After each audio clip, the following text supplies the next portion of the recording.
Hello again, grade 10s. It's been a little bit since I posted anything because we had our test, and I gave a couple extra days just because, as I mentioned, a lot of people hadn't written it. If you are listening to this, that's great. I'm glad that you're still um, doing this stuff, taking it seriously, mostly because you'll need it next year.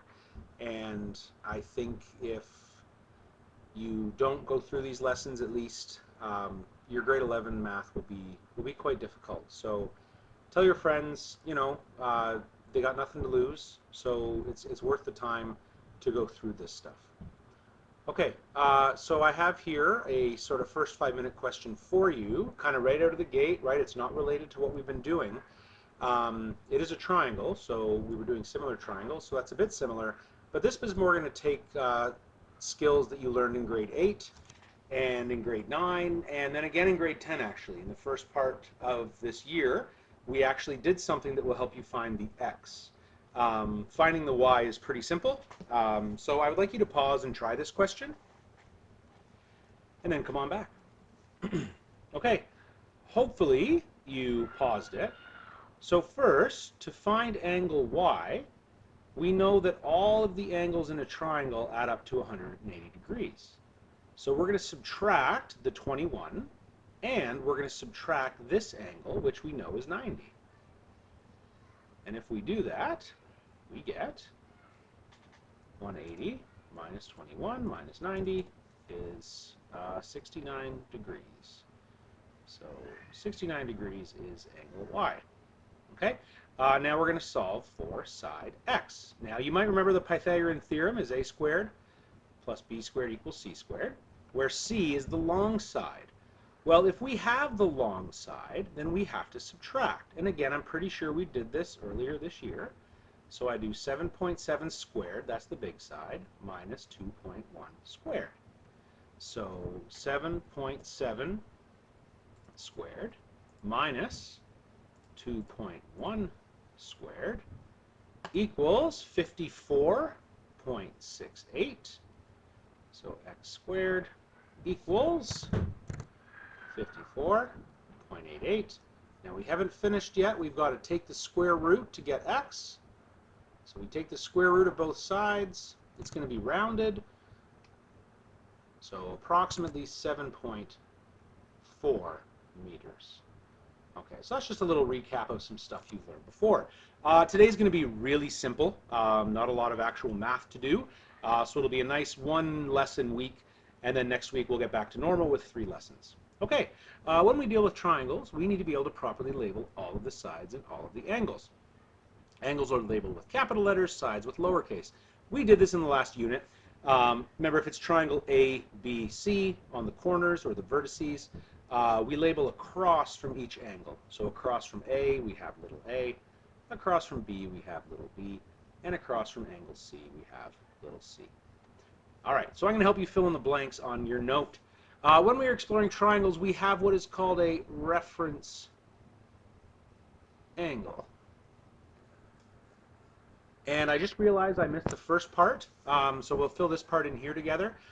Trigonometry is the study of the relationships of sides and angles, so this word is angles, in triangles. In this unit, we deal with right triangles as well as non-right triangles. Okay, so those are the blanks for there. All right, back to this. We use a reference angle so we can easily talk about the other sides without being confused. Once we've chosen our reference angle, we refer to the 3 sides of the triangle as the opposite side, the adjacent side, and the hypotenuse. Okay, so this word should be familiar, that's the long side. And then we usually identify our reference angle with a little mark. That's this mark here. Okay, so if that's our reference angle, so our reference angle is A, then, well, our hypotenuse, that's an easy one. That's always the long side. The opposite side is always straight across. Okay, and that leaves the adjacent side. The word adjacent means beside. So the adjacent side is always beside or touching our angle, but it's never the hypotenuse. Okay, moving right along. Given the triangle below, label the opposite side, the adjacent side, and the hypotenuse if angle A is the reference angle. So this would be side A, this would be side C, and this would be side B. Okay, so now we're going to label the hypotenuse. That's this one. You can probably kind of see it there. The opposite is across from A. And what you'll find is that the opposite is actually always the same letter as the angle because of the way that we label the sides. And finally, the adjacent side is going to be this one. So the opposite side is A, the adjacent side is B, and the hypotenuse, always across from the 90, always the longest side, in this case is C. All right, I'm going to skip the angle monster thing. I think you're okay. And here's a really important point, and this will come up. Never use the right angle as a reference angle. And here's why. If we made this our reference angle, this would be the hypotenuse, but it would also be the opposite. And then we'd have two adjacent sides. That doesn't make any sense. So never use the 90. Okay, here we go. Again, it's a quick lesson today. You're not going to have a lot of homework. All right. When we work with right triangles, we often want to solve for sides and angles. To do this, we use the three trigonometric ratios: sine, cos, and tan. Okay? These are buttons on your calculator. You'll become very familiar with them, but not today. I'm just getting into it today. So sine of an angle is always the opposite side divided by the hypotenuse. So basically, if you take the opposite side of a triangle and divide it by the hypotenuse, you'll get what's called the sine of that angle. Now, you don't need to know much more about it yet, but just think from last unit. If we take a triangle, okay, and let's say we looked at the sine, so we divided this by this, and then we shrunk the triangle down, and we divided this by this. Well, you'd actually find that no matter how big the triangle is, when you divide this side by this side, if the triangles are similar, that number doesn't change. Okay, so cos is the adjacent over the hypotenuse. And this is really important. This is used in real life all the time.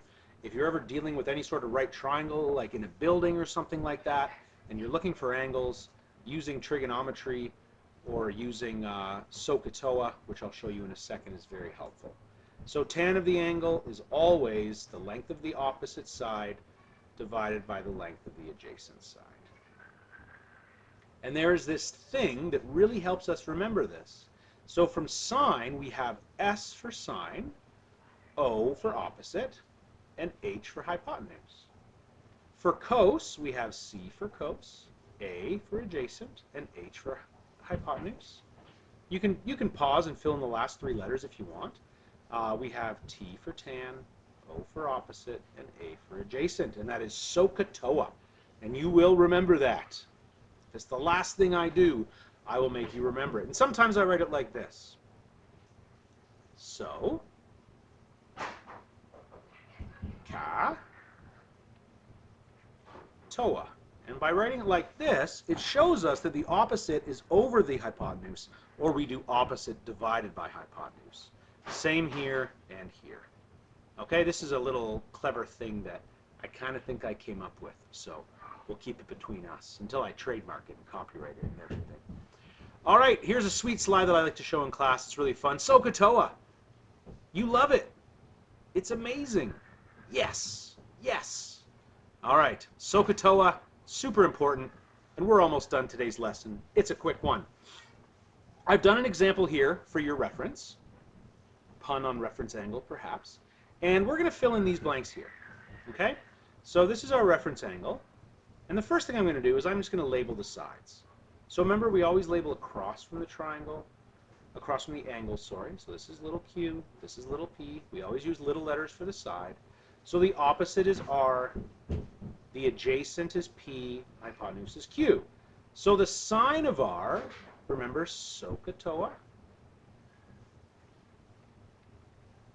The sine is the opposite, which is r, divided by the hypotenuse, which is q.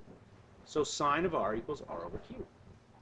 Cos of r is the adjacent, p, divided by the hypotenuse. And tan, TOA, is the opposite, r, divided by the adjacent, p. So r over p. Okay, so it's homework time. Actually, I'll do one more. You'll do the last one. Bam. And then I've got this one for you here. Okay?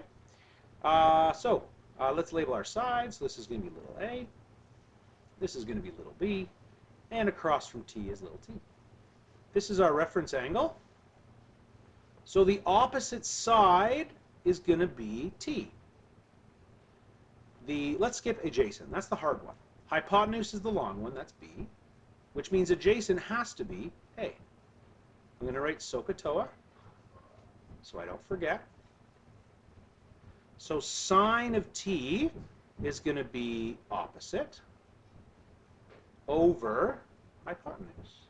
Cos of t is going to be adjacent, right, from calf up here. So a over b. And the fact that adjacent is a is just a coincidence in this case. It won't always be like that. Tan of t is going to be opposite, which is t, over the adjacent, which is a. This one's going to be homework, and I'll post the solution later on today. And this one's going to be homework. And I'm just going to tell you this. So here, we're going to use angle t, and we're going to do this stuff. And then we're going to use angle y, and we're going to do this stuff. And then you're going to come down here, and you're going to do everything for t, sine t, cos t, tan t. And then you're going to do everything for y, sine y, cos y, tan y. And that's your homework. I'll post the solutions. And if you're not quite getting it yet, tomorrow's lesson will reinforce it, and we'll take it one step further. Please feel free to ask me any questions you have. If you want to set up a Google Meet to talk about this stuff or older stuff, I'm always game. Just let me know. All right. Thanks, folks.